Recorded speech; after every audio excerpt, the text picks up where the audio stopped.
అందరికీ నమస్తే.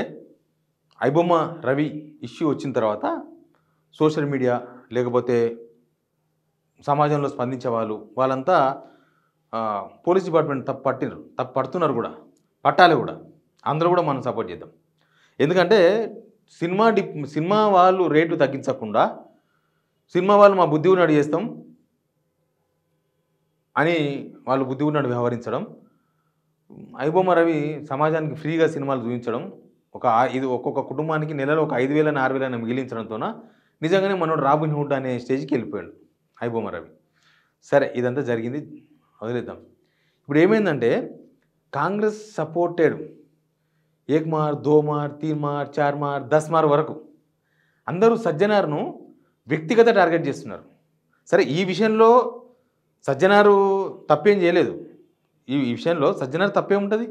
చట్టం టెక్నికల్గా చట్టపరంగా ఐబొమ్మ రవి చేసింది తప్పే, కానీ సామాజిక పరంగా కరెక్ట్. ఈ రెండు అంశాలు వేరు.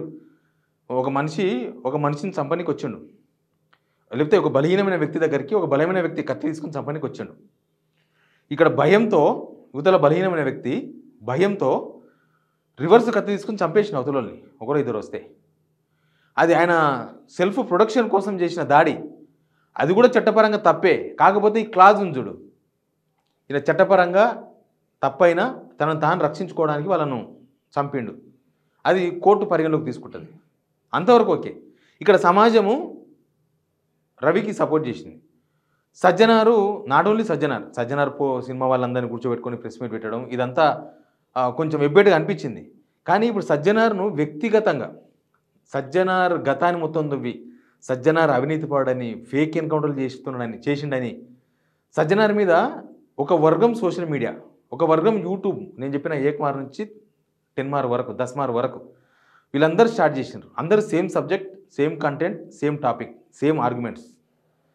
అసలు ఏంటి ప్రభుత్వం బయటికి వెళ్ళి చూస్తే గవర్నమెంట్ కావాలని వాళ్ళ మనుషులతోన టార్గెట్ చేపిస్తున్నారు సజ్జనార్ను అనిపిస్తుంది.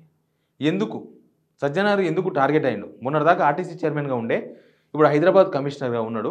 ఏం జరిగింది అన్న కొన్ని విషయాలు చర్చిద్దాం. అంతకన్నా ముందు సబ్స్క్రైబ్ చేయండి, షేర్ చేయండి. ఏంటిది?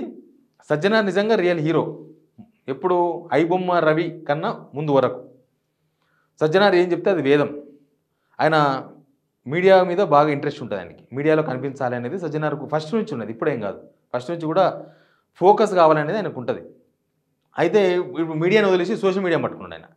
సోషల్ మీడియాలో ఎట్లా ఏదో ఒకటి పోస్ట్ చేయడము, ఆర్టీసీ చైర్మన్గా ఉన్నప్పుడు కూడా ఏదో ఒకటి పెడుతుండడము, ఎక్కడో జరిగిన దాని మీద ఆయనే ట్వీట్ చేయడం, ఆయన స్పందిస్తుండడము.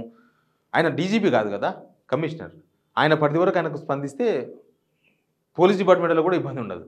అయితే ఆయన అట్లాంటి లిమిట్స్ అన్ని చెరిపేసి అన్ని విషయాల మీద స్పందించేవాడు. దానికి సమాజం నుంచి సపోర్ట్ వచ్చేది, అన్నీ వచ్చేది. కానీ ఐబొమ్మ రవి విషయంలో సమాజం అంతా కూడా ఐబొమ్మ రవికే స్పందన, ఆయనకే సపోర్ట్ చేసింది. ఎందుకంటే నేను చెప్పినట్లుగా ఆయన ఫ్రీగా సినిమాలు చూపిస్తున్నాడు, జనాలను దోచుకుంటున్న సినిమా ఫీల్డ్, సినిమా పెద్దలతో దోచుకుంటున్నారు అనే ఒక భావన సమాజంలో ఉన్నది. కాబట్టి సమాజం అంతా కూడా ఐబొమ్మ రవికి సపోర్ట్ చేసింది. సరే, చట్టపరంగా జరిగితే అన్నీ జరుగుతాయి. అయితే ఇప్పుడు సజ్జనార్ని ఎందుకు టార్గెట్ అయ్యాడు, ఎందుకు టార్గెట్ చేస్తున్నారు? మామూలుగా నెటిజన్స్ మాట్లాడడం వేరు, వాళ్ళకి రాజకీయాలతో సంబంధం ఉండదు. నెటిజన్స్ వాళ్ళ అభిప్రాయాన్ని సోషల్ మీడియా వేదికగా చెప్పడం. కానీ కాంగ్రెస్కు సపోర్ట్ చేసే ఈ 1 మార్ నుంచి 10 మార్ వరకు ఉండే వాళ్ళందరూ కూడా, రోజు కాంగ్రెస్ను ఒక్క మాట కూడా అనని అందరూ కూడా, కాంగ్రెస్ ఏం చేసినా కరెక్టే అని చెప్పుకునే వాళ్ళు అందరూ కూడా సజ్జనార్ను ఆయన క్యారెక్టర్ అసాసినేషన్ స్టార్ట్ చేసినారు. నేను వాళ్ళు క్యారెక్టర్ అసాసినేషన్ చేయడం వాళ్ళ సొంతంగా అని నేను అనుకోను. ఇదంతా ప్రభుత్వ పెద్దలు చేపిస్తున్న వ్యవహారంగా కనిపిస్తుంది బయటికి. ఎందుకంటే ఇప్పుడు ఈ విషయంలో తప్పట్టొచ్చు అంటే అది కూడా చట్టపరంగా తప్పడలేం సజ్జనార్ని. ఆయన సినిమా వాళ్ళందరినీ కూర్చోబెట్టుకొని ప్రెస్ మీట్ పెట్టిండు అనేది కొంచెం వరకు పాయింట్అవుట్ చేసి మనం. ఎందుకంటే మరి మిగతా బాధితులందరినీ ఆయన పెట్టుకొని ప్రెస్ మీట్ పెట్టాడు కదా. ఎవరైతే నేరస్తులో వాళ్ళని పెట్టుకొని ప్రెస్ మీట్ పెడతారు తప్ప బాధితులను ఎంబడి కూర్చోబెట్టుకొని ధైర్యం ఇచ్చి అవన్నీ చేయరు కదా. కానీ ఇక్కడ చేసింది సజ్జనార్ చేసిండు. ఇది పోలీస్ డిపార్ట్మెంట్లో కూడా ఒక పెద్ద చర్చ అయింది. అందుకే బహుశా ఆయన టార్గెట్ అయ్యిండు. వీళ్ళ వెనుక ఈ 1 మార్ నుంచి 10 మార్ వరకు వాళ్ళ వెనుక ఎవరున్నారు, అందరికీ సేమ్ స్క్రిప్ట్ ఎవరు ఇచ్చారనేది నేను మొత్తం వార్త వింటే మీకు అర్థమవుతుంది. ఇప్పుడు ఏంది, సజ్జనారు మొత్తం ఈ విషయాన్ని మొత్తం టేకప్ చేయడం. నిజానికి ఇదంతా ఎంక్వైరీ చేసింది సజ్జనార్ కాదు. సివి ఆనంద్ ఉన్నప్పుడే మొత్తం ఎక్సర్సైజ్ చేసిండు. ఈ ఐబొమ్మ వ్యవహారం ఏంది ఇదంతా. కాకపోతే కరెక్ట్ టైంకి ఆయన ట్రాన్స్ఫర్ అయిపోయాడు. ట్రాన్స్ఫర్ అయిపోయిన తర్వాత సజ్జనార్ హైదరాబాద్ కమిషనర్ అయ్యిండు. ఆర్టీసీ ఎండి నుంచి వచ్చిన తర్వాత సరే చెట్లు ఎవరు నాటిన ఫలాలు అందరికీ అంతా అన్నట్టు ఆయన అన్నీ చేసిపోయిండు సివి ఆనంద్. తర్వాత ఆయన వచ్చిండు. ఆయన వచ్చి ఇదంతా టేకప్ చేస్తే కనీసం ఆ ప్రెస్ మీటు పోలీసు వాళ్ళను సినిమా వాళ్ళని కూర్చోబెట్టుకున్నా ఎవరిని కూర్చోబెట్టుకున్నా అట్లాంటి ప్రెస్ మీట్లు డీజీపీ లెవెల్ ప్రెస్ మీట్స్ అవి. ఐబొమ్మ రవి అనేది హైదరాబాదు కమిషనర్కి పరిమితమైన వ్యవహారం కాదు కదా, ఇది రాష్ట్ర వ్యాప్త వ్యవహారం, అవసరమైతే తమిళనాడు కర్ణాటక వ్యవహారం కూడా. డీజీపీ చేయవలసిన వ్యవహారాలు ఇవంతా కూడా డీజీపీ లెవెల్లో జరగాల్సిన కార్యక్రమాలు. కానీ దీని క్రెడిట్ మొత్తం కూడా సజ్జనార్ తీసుకున్నాడు. ఇది పోలీస్ డిపార్ట్మెంట్ కూడా ఒక పెద్ద చర్చ అయింది. పోలీస్ డిపార్ట్మెంట్ అంటే మీకు తెలుసు కదా, అది హోంశాఖ మంత్రి దాకా ఉంటుంది చర్చ. ఇంకోటి ఏమైందంటే ఈ సినిమా వాళ్ళందరూ కూడా సజ్జనార్కు థ్యాంక్స్ చెప్పి స్టార్ట్ చేసింది. డీజీపీకి థ్యాంక్స్ చెప్పలే, కనీసం హోంమంత్రిని కలిసే ప్రయత్నం చేయలే. మొదలే రేవంత్ రెడ్డి గారు సినిమా వాళ్ళ విషయంలో కొత్త ఉడుకుతుండు. ఈ సినిమా వాళ్ళు ప్రతిసారి రేవంత్ రెడ్డిని అవాయిడ్ చేస్తున్నారు. ఆయన ముఖ్యమంత్రి అయినప్పటి నుంచి ఏదో నయానో భయానో అప్పుడప్పుడు నమస్తే అన్న అంటారు తప్ప మిగతా విషయంలో రేవంత్ రెడ్డి ముఖ్యమంత్రి అనే విషయాన్ని మర్చిపోతుంది సినిమా ఇండస్ట్రీ. అది రేవంత్ రెడ్డికి మొదలే నచ్చదు. ఏకంగా అల్లు అర్జున్ పేరు మర్చిపోతే జైలు దాకా పోయిచ్చిండు. అంత ఇగోకున్నాడు సినిమా ఇండస్ట్రీ మీద రేవంత్ రెడ్డి గారు. ఇప్పుడు సజ్జనార్ విషయం మీద వార్తలు లేపిస్తున్నది ఎవరు అనే విషయంలో మీకు కొంత క్లారిటీ వచ్చింది. ఇక రెండో పాయింట్, పోలీస్ డిపార్ట్మెంట్లో హై లెవెల్లో ఉండే వాళ్ళందరూ సివి ఆనంద్ గారు కూడా సివి ఆనంద్తో సహా ఉండొచ్చు బహుశా. ఎందుకంటే కార్యక్రమం అంతా చేసింది వాళ్ళు, దీని క్రెడిట్ కూడా ఇచ్చిందంతా సజ్జనార్ గారు అనేది నడుస్తుంది. సజ్జనార్ మీద గవర్నమెంట్లో ఒక రకమైన చర్చ ఉంది. ఏం చర్చ ఉందంటే యాక్చువల్గా సజ్జనార్ గారు ఆర్టీసీ ఎండి, ఆయన మొన్నటిదాకా కూడా కేసీఆర్ గవర్నమెంట్ నుంచి ఆయన సడన్గా హైదరాబాద్ కమిషనర్ అయ్యిండు. ఆయన కర్ణాటకలో ఉన్న డిప్యూటీ సీఎం డీకే శివకుమార్ రికమెండేషన్తో ఆయనకి ఈ పదవి వచ్చింది అనేది ఒక చర్చ పోలీస్ డిపార్ట్మెంట్లో ఉన్న చర్చ ఇది. ఎందుకు డీకే శివకుమార్తో అంటే సజ్జనార్ సారథి కూడా కర్ణాటకనే, ఇంకా కర్ణాటక వాళ్ళంతా క్యాస్ట్ కూడా సేమ్ ఉండొచ్చు బహుశా, ఐ డోంట్ నో, నేను క్యాస్ట్ గురించి నేను పెద్దగా పట్టించుకోను. క్యాస్ట్ కూడా సేమ్ ఉండొచ్చు, ఆయనది క్యాస్ట్ కూడా సేమ్ ఉండొచ్చు. అక్కడ నుంచి తీసుకొచ్చింది అనేది రెండో పాయింట్. మూడో పాయింట్ ఏంటంటే యాక్చువల్గా సజ్జనార్కు అక్కడ పదవి ఇవ్వడానికి ఒక అందరి మధ్యలో జరిగిన చర్చ ఏంటంటే జూబ్లీహిల్స్ ఉప ఎన్నిక కోసమే సజ్జనార్ గారికి హైదరాబాద్ కమిషనరేట్ ఇచ్చిర్రు. మూడో పాయింట్, జూబ్లీహిల్స్ ఎలక్షన్ కోసం ఏంటంటే ఇక సహకరించాలి కదా, ఒక తెలిసిన పోలీస్ ఆఫీసర్, ఒక సీనియర్ పోలీస్ ఆఫీసర్ ఉంటే అందరినీ పోలీసు వాళ్ళందరినీ మేనేజ్ చేయగలడు, పోలీసు వాళ్ళందరినీ కరెక్ట్గా ఎవరికి సహాయం చేయాలో గవర్నమెంట్కి సపోర్ట్గా ఉంచగలడు. ఇక అదొక మేనేజ్మెంట్, అది సీనియర్ పోలీస్ ఆఫీసర్స్ మాత్రమే చేయగలరు అనేది అందరికీ తెలుసు, పొలిటీషియన్స్ అందరికీ తెలుసు, ఏ గవర్నమెంట్ ఉన్నా ఆ గవర్నమెంట్ అందరికీ తెలుసు.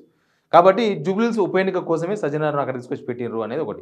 మరి అక్కడ ఏమైనా కిరికిరి అయిందా, అక్కడ అనుకున్న స్థాయిలో సజ్జనార్ గారు గవర్నమెంట్కి సపోర్ట్ చేయలేదా? చేసిరు కదా, పోలీసు వాళ్ళు అయితే ఫుల్ సపోర్ట్ చేసిండ్రు ఉప ఎన్నికల్లో. దానిలో ఏ ఓటర్ని అడిగినా కూడా జూబ్లీహిల్స్ చెప్తారు, ఎందుకంటే కార్డులు లేకుండానే, అడ్రస్లు లేకుండానే, మనుషులు లేకుండానే చలో వేసుకొని రాకుండా ఓటర్లను పంపించారు కదా, అదంతా మనం చూసినాం. మరి ఇంకా ఎక్కడ తేడా వచ్చింది? ఇక్కడ సినిమా వాళ్ళందరూ కూడా సజ్జనార్ దగ్గర లిమిట్ కావడం. ఇంకొకటి ఇమ్మడి రవి వాళ్ళ ఫాదర్ మాట్లాడిండు, ఆయన కూడా మా కొడుకు తక్కువ శిక్ష చేయమని సజ్జనార్ గారిని వేడుకుంటున్నా అది ఇది అన్నాడు. ఇవన్నీ కూడా పాలిటిక్స్లో చాలా హీట్ పుట్టిస్తాయి కింద. ఎట్లుంటుందంటే ఒక శాఖ మంత్రి ఆయన తెలియకుండా మిగతా వ్యవహారాలు నడిపితే ఆ ఆఫీసర్ను కళ్ళు తెరిచే లోపల ట్రాన్స్ఫర్ చేసి పడేస్తారు. ఇప్పుడు ఇక్కడ కూడా ఈ క్రెడిట్ దక్కాల్సింది అయితే దక్కితే హోమ్ మినిస్టర్గా రేవంత్ రెడ్డి దక్కాలి, లేకపోతే డీజీపీ గారికి దక్కాలి. కానీ ఈయన క్రెడిట్ తీసుకునే ప్రయత్నం చేసిండు. మరి ఊకుంటారా హోమ్ మినిస్టర్ మొదలే బాగా ఈగో ఉన్నది. ఎందుకంటే నన్ను ఎక్కడ డిసప్పాయింట్ చేస్తున్నారు, నన్ను ప్రతిసారి డిసప్పాయింట్ చేస్తున్నారు అనే విషయంలో ఉన్నారు. ఇంకొకటి ఏంటంటే మనం కొత్తగూడ శ్రీనివాసరెడ్డి దగ్గర నుంచి ఆలోచించాలి. కొత్తగూడ శ్రీనివాసరెడ్డి గారు ఎవరంటే ఆయన అంతకుముందు హైదరాబాద్ కమిషనరేట్ ఉండే, ఆయనకు మంచి పేరు వచ్చింది హైదరాబాద్ కమిషనరేట్గా. ఆయన ఓల్డ్ సిటీలో 10 దాటితే ఎవరు తిరగొద్దని చెప్పి, మక్కలు ఎరగొడతా చెప్పి వార్నింగ్ ఇచ్చిండు. ఎంఐఎం వాళ్ళం తొక్కేస్తా అని చెప్పిండు, కంట్రోల్ చేసిన వాళ్ళందరినీ. ఎంఐఎం వాళ్ళంతా కంప్లైంట్ చేసిండు, అదంతా జరిగిపోయింది. ఆయన ఫుల్ ఫేమ్లోకి వచ్చేసిండు. కొత్తగూడ శ్రీనివాసరెడ్డి అంటే ఇక మొత్తం ఎక్కడెక్కడ వాళ్ళంతా కొత్తగూడ శ్రీనివాసరెడ్డి అంటే ఆయన హైదరాబాద్ కమిషనరేట్ పరిధి కాదు, ఆయన పరిధి మొత్తం రాష్ట్ర పరిధి అయిపోయింది. సడన్గా ఆయన తీసేసి విజిలెన్స్ తీసుకుపోయారు. ఇప్పుడు రిటైర్మెంట్ అయిపోయారు. ఆయన బుక్కులు రాస్తున్నారు, మంచి మంచి బుక్కులు ఉన్నాయని దొరికితే చదవండి, మంచిగా రాస్తున్నాయి, ఆయన ఎక్స్పీరియన్స్ అయితే రాస్తుండ్రు. ఆయనను విజిలెన్స్ వేస్తే విజిలెన్స్ నుంచి రిటైర్మెంట్ అయిపోయాడు. ఇక్కడ సజ్జనార్ కూడా ఆర్టీసీలో ఉన్నప్పుడే మిగతా పోలీస్ ఆఫీసర్స్కు లేని ప్రచారం, ఒక ఆర్టీసీ ఎండి ఇవన్నీ ఎందుకు చేస్తున్నాడు అనేది ఒక పెద్ద చర్చ ఉండే. ఇప్పుడు ఈ విషయంలో ఈ ఇమ్మడి రవి ఆయన విషయంలో మొత్తం క్రెడిట్ తీసుకోవడము, ఆయననే మొత్తం ఏదో సాధించినట్లు ప్రెస్ మీట్ పెట్టడము, ఆయననే ఇంకోటి చేయడం అనేది ప్రభుత్వానికి టార్గెట్ అయ్యేమో అన్న ఒక సిమ్టమ్ కనిపిస్తుంది. ప్రభుత్వానికే టార్గెట్, ప్రభుత్వం అంటే ప్రభుత్వంలో పెద్దలు వాళ్ళే టార్గెట్ చేసిరేమో. అందుకే ఈ మార్లన్నీ కూడా ఏకమార్ 10 మార్ వరకు మొత్తం కూడా ఆయనను టార్గెట్ ఒకటి. ఎందుకంటే ఆయన టార్గెట్ చేయడం అంటే సినిమా విషయం వరకు ఇమ్మడి రవి వరకు మాట్లాడితే దానిలో పెద్ద టార్గెట్ ఏం కాదు. ఎందుకంటే సమాజం మాట్లాడుతున్నప్పుడు అందరూ మాట్లాడాల్సిందే, ఎన్ని మార్లైనా మాట్లాడాల్సిందే, అది ఓకే. కానీ ఆయన ఫేక్ ఎన్కౌంటర్లు చేసిందని, నీ చిట్టా నా దగ్గర ఉందని వార్నింగ్లు ఇస్తున్నారు ఏకంగా. ఆయన చిట్టా ఉంటే ఎవరైతే చిట్టా నా దగ్గర ఉన్న ఒక మనిషి గవర్నమెంట్లోనే ఉన్నాడు, పదవిలో ఉన్నాడు, ఆయన చిట్టాను బయటపెట్టాలి. లేకపోతే హోమ్ మినిస్టర్ రేవంత్ రెడ్డి గారికి కంప్లైంట్ చేయాలి ఆయన చిట్టా ఇది అని. లేకపోతే మీడియా పరంగా ఆయన ఏ వీడియోలో అయితే చెప్తుండో ఆ వీడియోలైనా బయట పెట్టాలి. మరి చిట్టా పెట్టుకొని బయటికి చెప్పకపోతే దాన్ని ఏమంటారు, బ్లాక్ మెయిలింగ్ అంటారు మన భాషలో. ఉన్నప్పుడు చెప్పాలి, తెలిసినప్పుడు విషయాన్ని బయటికి చెప్పడమే మన పని. మరి విషయం తెలిసి నా దగ్గర చిట్టా ఉంది, జేబులో పెట్టుకున్నా, నేను ఇక్కడ పెట్టుకున్నా, నా అరలో పెట్టుకున్నా, నా సూట్ కేసులో పెట్టుకున్నా, నా బ్యాగ్లో పెట్టుకుంటే దానికి అర్థమైంది ఆయన ఫేక్ ఎన్కౌంటర్ చేసినని చెప్తున్నారు. ఆ ఫేక్ ఎన్కౌంటర్ల విషయం ఏంది అసలు? ఫేక్ ఎన్కౌంటర్ల విషయం ఏంది? ఇప్పుడు అక్కడ చడానపల్లి బ్రిడ్జి దగ్గర ఎన్కౌంటర్ జరిగింది. అప్పుడు ఒక అమ్మాయిని పాడి చేస్తే నలుగురిని లేపేసారు, సమాజం అంతా హ్యాట్సాప్ చేసింది. ఆ కేసులో ఈయన డైరెక్ట్ లేడు, ఎవరో డీసీపీఓ ఎవరో ఉన్నారు. రేపు అన్న పడితే వాళ్ళు ముసలిగానకనో రెడీమేడ్ అయినాకనో శిక్ష పడితే పడొచ్చు కాక ఫేక్ ఎన్కౌంటర్ అని తేలితే. మరి ఫేక్ ఎన్కౌంటర్లు చేసి పెద్ద హీరోలాగా ఆయన క్యారెక్టర్ అసోసియేషన్ ఇదంతా కూడా. అంటే ఆయన క్యారెక్టర్ ఇప్పుడు ఆయన చేసిన విధానాన్ని తప్పట్టవచ్చు మనం, కానీ ఆయన క్యారెక్టర్ని ఎందుకు అసోసియేషన్ జరుగుతుంది ఇక్కడ అంటే ఆయన మీద ప్రభుత్వమే ఇదంతా చేయిస్తుంది అనేది ఫైనల్గా మనకు అనిపిస్తున్న కంక్లూజన్. మీకేమనిపిస్తుందో మీరు కూడా కింద కామెంట్ బాక్స్ ఓపెన్ ఉంది, దానిలో రాయండి. Please subscribe signal TV.